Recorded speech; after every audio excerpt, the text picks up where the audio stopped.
नमस्कार। प्रोफेसर केबिस की क्लास में आपका स्वागत है। आज हम खिलजी वंश के एक महत्वपूर्ण सुल्तान, जो न केवल खिलजी वंश का बल्कि सल्तनत काल का भी सबसे ताकतवर सुल्तान था, जिसने दक्षिण भारत पर पहली बार आक्रमण किया था। यानी तुर्कों का देखें तो दक्षिणी भारत यानी विंध्याचल को पार करके दक्षिण में आक्रमण करने वाला पहला व्यक्ति यही था, जिसका नाम है अलाउद्दीन खिलजी। अलाउद्दीन खिलजी का जन्म 1266 ईस्वी में हुआ था। इसके पिता जलालुद्दीन खिलजी के बड़े भाई शहाबुद्दीन थे और कम उम्र में जब अलाउद्दीन खिलजी की उम्र कम ही थी, उसी समय इसके पिता की मृत्यु हो जाती है। तो इसका और इसके भाई का लालन पालन इसके चाचा जलालुद्दीन खिलजी ने ही किया था। और कयोमश को हटाने के पश्चात जब जलालुद्दीन खिलजी ने दिल्ली की गद्दी पर अधिकार कर लिया था, तब उसने अपने पुत्रों के साथ साथ अपने दोनों भतीजों को भी महत्वपूर्ण पद दिए थे। अलाउद्दीन खिलजी को अमीर ए तुजुक का पद दिया था और 1290 ईस्वी में कड़ा और मणिपुर के गवर्नर मलिक छज्जू के विद्रोह के समय जब अरकली खान ने उसके विद्रोह को दबाया था, तब इस अभियान में अलाउद्दीन खिलजी ने बहुत महत्वपूर्ण योगदान दिया था। और इससे प्रभावित होकर जलालुद्दीन खिलजी ने अलाउद्दीन खिलजी को कड़ा मणिपुर का सूबेदार घोषित कर दिया था। और 1292 ईस्वी में जब अलाउद्दीन खिलजी ने कड़ा से मालवा पर आक्रमण किया था, उज्जैन और भिलसा नगरों को उसने लूटा था और यहां से धन दौलत लेकर वो अपने सुल्तान के पास पहुंचा था, तो जलालुद्दीन खिलजी उससे प्रसन्न होकर उसको कड़ा मणिपुर के साथ साथ अवध का भी गवर्नर उसको नियुक्त कर दिया था। यानी एक तरह से देखा जाए तो दो महत्वपूर्ण प्रांतों का गवर्नर अलाउद्दीन खिलजी बन चुका था। परंतु इन सबके होने के बावजूद अलाउद्दीन खिलजी काफी नाखुश था और उसके नाखुश होने का जो मुख्य कारण था पारिवारिक कलेश, क्योंकि उसकी पत्नी से उसकी नहीं पड़ती थी और उसकी पत्नी जलालुद्दीन खिलजी यानी सुल्तान की पुत्री थी। और सबसे ज्यादा परेशानी उसको अपनी सास मलिका जहान से थी, जो उसको बार बार परेशान करती थी। ऐसी स्थिति में अलाउद्दीन खिलजी इन सब से मुक्ति पाकर उसके मन में ये आया कि वो यदि स्वयं सुल्तान बन जाता है तो इन सारी समस्याओं से वो निजात पा लेगा। और इसी उद्देश्य से उसने 1294 ईस्वी में देवगिरी पर आक्रमण किया था, क्योंकि उसका मानना था कि सुल्तान बनने के लिए उसके पास काफी धन दौलत होना चाहिए। इस आक्रमण से उसको काफी धन दौलत मिली थी और ये धन दौलत लेकर वो कड़ा पहुंच चुका था और किसी तरह से उसने अपने सुल्तान और अपने चाचा जलालुद्दीन खिलजी को कड़ा आने के लिए राजी कर लिया था। यहां उसने षड्यंत्र रचकर अपने चाचा की जुलाई 1296 में हत्या कर दी थी। हत्या करने के पश्चात उसने अपने आप को सुल्तान घोषित कर दिया था। परंतु उसी समय जलालुद्दीन खिलजी की पत्नी मलिका जहान ने दिल्ली में अपने छोटे पुत्र कद्र खां को रुकनुद्दीन इब्राहिम के नाम से दिल्ली की गद्दी पर आसीन कर दिया था। उसका बड़ा पुत्र अरकली खां उस समय मुल्तान का गवर्नर था। वो स्वयं सुल्तान बनना चाहता था, परंतु ऐसा संभव नहीं हुआ। तो उसने एक तरह से अपनी मां अपने भाई का किसी तरह का कोई सहयोग नहीं किया। मलिका जहान ने उसको बार बार दिल्ली आने के लिए आमंत्रित किया था ताकि वो संयुक्त रूप से अलाउद्दीन खिलजी का मुकाबला कर सके, परंतु उसने इस तरफ ध्यान नहीं दिया। यानी एक तरह से देखा था तो जलाली सामंतों में जो फूट पड़ गई थी, उस फूट का फायदा अलाउद्दीन खिलजी उठाना चाहता था और इसी उद्देश्य से उसने कड़ा से दिल्ली को प्रस्थान किया। और दिल्ली जाते समय उसने बीच में जलालुद्दीन खिलजी के विश्वस्त सामंतों और सेनानायकों को धन के द्वारा, जो उसने देवगिरी से लूट के प्राप्त किया था, उस धन के द्वारा अपनी तरफ करने में वो सफल हो जाता। यानी दिल्ली पहुंचने से पहले उसकी स्थिति इतनी प्रबल हो गई थी कि कद्र खां को ये लगने लगा कि वो अलाउद्दीन खिलजी का मुकाबला नहीं कर पाएगा। ऐसी स्थिति में वो अपने मां मलिका जहां, अपने विश्वस्त सेनानायक अहमद चम, जो कि फिरोज खिलजी का भी सलाहकार था, और अपने बहनोई उलुग खां के साथ मुल्तान की तरफ भाग जाता है। अरकली खां के पास वो चले जाते हैं। अलाउद्दीन खिलजी ने बड़ी आसानी से दिल्ली पर अपना अधिकार कर लिया था, और अधिकार करने के पश्चात उसने अपने आप को यहीं तक नहीं रोका, क्योंकि उसका मानना था कि जब तक फिरोज खिलजी के परिवार के सदस्यों को वो पराजित नहीं कर देता, तब तक उसकी सत्ता सुरक्षित नहीं है। और इसी उद्देश्य से उसने अपने दो प्रमुख विश्वस्त सेनानायकों उलुग खां और जफर खां को मुल्तान पर आक्रमण करने के लिए भेजा, और इन दोनों ने ही मुल्तान पर आक्रमण करके जलालुद्दीन खिलजी के पुत्रों अरकली खां, कद्र खां, अहमद चम, उनके जलालुद्दीन फिरोज खिलजी के दामाद उलुग खां और उनकी पत्नी मलिका जहां को बंदी बनाकर दिल्ली ले आते। यहाँ उनके पुत्रों अहमद चम और उलुग खां की आंखें निकालकर उनको अंधा कर देते हैं, मलिका जहां को कैद खाने में डाल देते हैं, और इस तरह से अलाउद्दीन खिलजी ने दिल्ली पर अपना एक छत्र राज्य स्थापित कर लिया था। अब उसने उन सरदारों, उन सेनानायकों के प्रति अपनी नीति का पालन करने का निश्चय किया, जिन्होंने धन दौलत के बदौलत फिरोज खिलजी का पुत्रों का साथ न देकर अलाउद्दीन खिलजी की तरफ हो गए थे, और उन सबको उसने दंडित करने का निश्चय किया। उनको या तो मौत के घाट उतार दिया, या फिर उनको कैद खाने में डालकर उनकी संपत्ति को उसने सीज कर दिया। यानी उसकी जो नीति थी, आप बाद में भी देखेंगे कि अलाउद्दीन खिलजी की नीति थी कि पहले अपने विरोधियों को अपने पक्ष में येन केन प्रकरण कर लें, और बाद में उनको दंडित करना। यही नीति उसने उन सामंतों और सेनानायकों के विरुद्ध की, जो धन दौलत के बदौलत या लोभ में उनकी तरफ हो गए थे। यानी एक तरह से देखा जाए तो 1296 ईस्वी के अंत तक उसने अपने सारे विरोधियों को चित्त करते हुए दिल्ली पर अपना एक छत्र राज्य स्थापित कर लिया था। अलाउद्दीन खिलजी 1296 ईस्वी में दिल्ली की गद्दी पर अपनी सत्ता पकड़ मजबूत करने के पश्चात उसका उद्देश्य था कि वो संपूर्ण विश्व को विजय करे, और आप देखेंगे कि उसने सिकंदर सानी की भी उपाधि धारण की थी।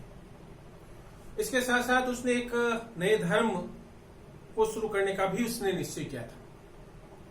तब उसके मित्र और दिल्ली के कोतवाल अल्लाह उल मुल्क ने उसको सलाह दी कि उसको विश्व विजय करने से पहले भारत विजय कर लेनी चाहिए, और उसमें यदि वो सफल हो जाता है तो तत्पश्चात उसे विश्व विजय करने का स्वप्न देखना चाहिए। अपने मित्र और दिल्ली के कोतवाल अल्लाह उल मुल्क के परामर्श के पश्चात उसने भारत विजय करने का निश्चय किया, और सबसे पहले उसने उत्तर भारत के जो महत्वपूर्ण राज्य थे उन राज्यों पर उसने आक्रमण किए थे। और उसका पहला आक्रमण गुजरात था, और उसने 1299 ईस्वी में इस महत्वपूर्ण इलाके पर अधिकार करने का निश्चय किया, क्योंकि व्यापारिक दृष्टि से देखा जाए तो ये एक महत्वपूर्ण इलाका था, जहां से व्यापार समुद्री व्यापार इस इलाके से होता था। तो इस इलाके पर अधिकार करके वो काफी कुछ व्यापार पर नियंत्रण करना चाहता था और अपने साम्राज्य को विस्तार करना चाहता था। इसी उद्देश्य से उसने अपने दो महत्वपूर्ण सेनानायकों नसरत खां और उलुग खां के नेतृत्व में 1299 ईस्वी में सेना को गुजरात पर आक्रमण करने के लिए भेजा था। उस समय गुजरात का शासक राजा कर्ण था, जो कि वघेल वंश से संबंधित, और उसकी राजधानी अहिलवाड़ा थी। दोनों सेनानायकों ने उनकी राजधानी अहिलवाड़ा को अपने अधिकार क्षेत्र में घेर कर अपने अधिकार क्षेत्र में कर लिया था। तब यहाँ के राजा कर्ण अपनी पुत्री देवल देवी के साथ किसी तरह से बच निकलने में सफल हुआ, और यहां से भागकर दक्षिण में देवगिरी के राजा रामचंद्र देव राय के यहाँ शरण में पहुंच गया था। उनकी पत्नी कमला देवी तुर्क आक्रमणकारियों के हाथों लग गई थी, जिसको दिल्ली भेज दिया गया था, जहां अलाउद्दीन खिलजी ने उसके साथ निकाह करके उसको अपनी पटरानी बना लिया था। इसी समय खंबात नामक स्थान पर नुसरत खां को एक व्यक्ति मिला था, जिसको उसने 1000 दिनार में खरीदा था, जिसका नाम था मलिक काफूर। 1000 दिनार में खरीदने के कारण उसको 1000 दिनारी भी कहा जाता है। ये काफी सुंदर व्यक्ति था और अपनी योग्यता के कारण नुसरत खां को काफी भा गया था। नुसरत खां ने इसको खरीदने के पश्चात इसको भी दिल्ली भेजा तोहफे के रूप में अपने सुल्तान अलाउद्दीन खिलजी के पास। और ये मलिक काफूर अपनी योग्यता के बलबूते पर इतना अलाउद्दीन खिलजी को भा गया था कि उसने बाद में अपने सेना का प्रमुख सेनानायक बनाया और दक्षिण भारत की सारी विजयों का श्रेय इस मलिक काफूर को ही जाता है। यानी आप देखेंगे कि 1299 ईस्वी में अलाउद्दीन खिलजी ने भारत के एक महत्वपूर्ण राज्य गुजरात पर आक्रमण करके उसको अपने अधीन कर लिया था। अलाउद्दीन खिलजी ने उत्तर भारत में अपना दूसरा महत्वपूर्ण आक्रमण राजस्थान के एक महत्वपूर्ण दुर्ग रणथंभौर पर किया था। और इस आक्रमण की जानकारी हमें जियाउद्दीन बर्नी के ग्रंथ, अमीर खुसरो के अलावा उस समय के यहाँ के जो तात्कालिक जो ग्रंथ हैं, यहाँ के जो सोर्सेस हैं, उनसे भी जानकारी मिलती है, जिनमें न्यायचंद सूरी का हमीर महाकाव्य, चंद्रशेखर का सुरजन चरित्र और बाद में लिखे गए ग्रंथों में जोधराज कृत हमीर रासो, चंद्रशेखर द्वारा लिखित हमीर हट में भी इस आक्रमण की जानकारी मिलती है। इसकी स्थिति के बारे में अमीर खुसरो लिखता है कि दिल्ली से 2 सप्ताह की यात्रा में हम रणथंभौर पहुंच सकते हैं और ये 3 कोस में एक दीवार से चारों तरफ गिरा हुआ दुर्ग स्थित है, पहाड़ी पर स्थित दुर्ग है। और इस पर आक्रमण करने के पीछे अलाउद्दीन खिलजी के जो कारण गिनाए जाते हैं, उनमें मुख्य रूप से तो आप देखेंगे कि वो साम्राज्य विस्तार करना चाहता था। और चूंकि आप रणथंभौर की स्थिति देखें तो दिल्ली के काफी नजदीक था, इसलिए सामरिक दृष्टि से इतना नजदीक राजपूतों की एक मजबूत चौकी होना अलाउद्दीन खिलजी के लिए खतरे की घंटी थी, इसलिए इस पर अधिकार करना उसके लिए आवश्यक था। इसके अलावा देखें कि 1291 ईस्वी में जलालुद्दीन खिलजी ने इस पर आक्रमण किया था, परंतु वो उसको जीतने में सफल नहीं हुआ था। तो इस हार का बदला भी अलाउद्दीन खिलजी वो यहाँ के शासक हमीर से लेना चाहता था। इसके अलावा आप देखें तो दक्षिण भारत अभियानों के समय ये इलाका बीच में पड़ता था, तो इस इलाके को जीते बिना दक्षिण भारत पर अभियान करना काफी कठिन था, इसलिए इस इलाके पर भी अधिकार करना अलाउद्दीन खिलजी चाहता था। एक और कारण गिनाया जाता है, आप हमीर महाकाव्य के लेखक न्यायचंद सूरी बताते हैं कि 9 मुसलमानों ने गुजरात विजय के पश्चात जब खिलजी सेना वापस दिल्ली की तरफ जा रही थी, तो जालोर के पास 9 मुसलमानों ने विद्रोह कर दिया था और इस विद्रोह के में उसने उलुग खां के भाई और काफी खिलजी सरदारों की उसमें हत्या हो गई थी। और यहाँ से कुछ 9 मुसलमान, जिसमें मोहम्मद शाह के हबरू, यहाँ से भागकर रणथंभौर के शासक हमीर की यहाँ शरण ले ली थी। तो इन शरणार्थियों को भी अलाउद्दीन खिलजी दंडित करना चाहता था। कहते हैं कि उसने हमीर के सामने एक प्रस्ताव भेजा था कि वो इन शरणार्थियों को उनको सौंप दे, परंतु हमीर ने इससे मना कर दिया। उसने कहा कि राजपूतों की आन बान शान के ये खिलाफ है, शरणागत की रक्षा करना हर एक राजपूत शासक के लिए उसका कर्तव्य होता है, वो अपने इस कर्तव्य से मुंह नहीं मोड़ सकता है।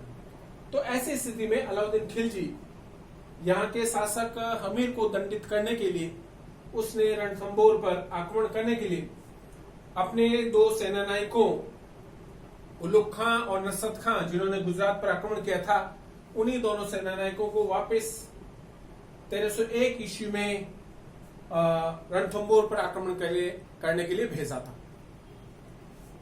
परंतु लंबी घेराबंदी के पश्चात भी वो इस अभियान में सफल नहीं हुए थे और इसी दौरान नसरत खां युद्ध करते हुए मारा गया था। पहाड़ी से जो पत्थर फेंके जाते थे, उन पत्थरों की चपेट में आने के कारण नसरत खां मारा गया था। तब ऐसी स्थिति में अलाउद्दीन खिलजी स्वयं अपनी सेना लेकर दिल्ली से प्रस्थान करता है और रणथंबोर आक्रमण करने के लिए स्वयं पहुंचता है। इस दौरान उसके बीच में तिलपत नामक स्थान पर उसके भतीजे अकद खान ने उस पर जानलेवा हमला भी किया था, उससे भी वो बच निकला। यहाँ पहुंचने के पश्चात उसने लंबी घेराबंदी की। इस दौरान उसके दो भांजों उमर खां और मांगू खां ने उसके खिलाफ विद्रोह भी किया था। उसी समय दिल्ली में हाजी मौला नामक एक व्यक्ति ने भी तख्ता पलटने का प्रयास किया था।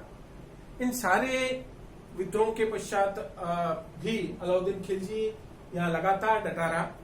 रणथंबोर विजय करने का उसने जो निश्चय किया था, उसके लिए उसने घेराबंदी काफी टाइट कर दी थी।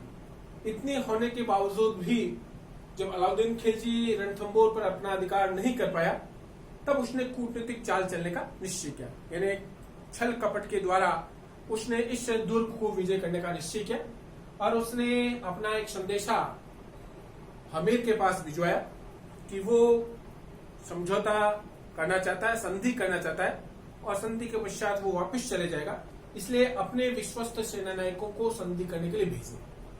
तब हमीर ने अपने दो सेनानायकों रणमल और रतिपाल को अलाउद्दीन खिलजी के पास भेजा था। इन दोनों को अलाउद्दीन खिलजी ने प्रलोभन देकर कि वो इस दुर्ग पर विजय करने के पश्चात उनको यहाँ का शासक घोषित कर देगा। ये दोनों ही अपने स्वामी हमीर के खिलाफ हो गए और इन्होंने अलाउद्दीन खिलजी का साथ देने का निश्चय किया। उन्होंने काफी कुछ गुप्त चीजें, गुप्त रस्तों की जानकारी भी अलाउद्दीन खिलजी को दी थी, परंतु इसके बावजूद भी वो सफल नहीं हुआ। तब उन्होंने सर्जन शाह नामक व्यक्ति के माध्यम से खाद्य सामग्री और पानी के पीने के जो तालाब थे, उनमें उन्होंने गोमांस यानी गाय के मांस डालकर उनको अपवित्र कर दिया। यानी स्थिति ऐसी हो गई कि किले के अंदर जब खाद्य संकट की स्थिति उत्पन्न हो गई, तब हमीर ने अपने साथियों के साथ युद्ध करने का निश्चय किया। उसकी पत्नी रंग देवी ने जौहर किया और हमीर और उनके साथियों ने केसरिया बाना पहनकर तुर्कों का मुकाबला करने का निश्चय किया और इस युद्ध में हमीर अपने साथियों के साथ युद्ध करते हुए वीरगति को प्राप्त हो गया। और इस विजय के पश्चात अलाउद्दीन खिलजी के सामने रणमल और रतिपाल अपने उस वादे को पूरा करने के लिए पहुंचे, तो कहते हैं कि अलाउद्दीन खिलजी ने इन दोनों को ही मृत्यु दंड की सजा दी। उसने कहा कि जो अपने स्वधर्मी सुल्तान अपने शासक के प्रति वफादार नहीं हो सकता, वो मेरे प्रति क्या वफादार होगा। यानी इन दोनों को ही उसने मृत्यु दंड की सजा दी। और घायल अवस्था में मोहम्मद शाह, जो कि हमीर की तरफ से युद्ध लड़ रहा था, इसको जब बंदी बनाकर अलाउद्दीन खिलजी के सामने पेश किया और इससे कहा कि यदि वो उसको ठीक कर दे, अलाउद्दीन खिलजी ने कहा यदि उसका उपचार कराकर उसको वो ठीक कर दे तो वो क्या करेगा। तो मोहम्मद शाह ने कहा कि मैं सबसे पहले आपकी हत्या करके हमीर के किसी वंशज को वापस रणथंबोर की गद्दी पर आसीन करूंगा। यानी इस शरणागत व्यक्ति ने अपने इस शरण लेने वाले व्यक्ति के प्रति वफादारी निभाने का उसने वचन बात कही थी। इस तरह से रणथंबोर के शासक हमीर अपनी वचन परायणता और शरणागत की रक्षा उसने ये युद्ध लड़ा और युद्ध लड़ते हुए उसने अपने प्राण त्याग दिए। इसीलिए उसके लिए एक दुआ भी है, सिंह सवन शतपुरुष वचन कदलन फलत एक बार तिरिया तेल हमीरट चढ़े न दूजी बार। यानी जिस तरह से एक वन में एक ही सिंह होता है, महापुरुषों के वचन एक जैसे ही होते हैं, यानी उसके कहे वचन हमेशा फलित होते हैं। कदली भी एक बार ही फलित होती है और तिरिया के भी एक बार ही तेल चढ़ता है, यानी एक बार ही उसका विवाह होता है। ऐसे ही राजा हमीर थे जिन्होंने अपने शरणागत आए हुए व्यक्तियों को रक्षा, जो उन्होंने वचन लिया था, उस वचन की रक्षा उन्होंने अपने प्राण भी त्याग दिए। यानी अपने वचनों की रक्षा राजा हमीर ने रणथंबोर की रक्षार्थ 1301 ईस्वी में अलाउद्दीन खिलजी का मुकाबला करते हुए अपने प्राण त्यागे थे और 1301 ईस्वी में इस महत्वपूर्ण दुर्ग पर दिल्ली के सुल्तान अलाउद्दीन खिलजी ने अपना अधिकार कर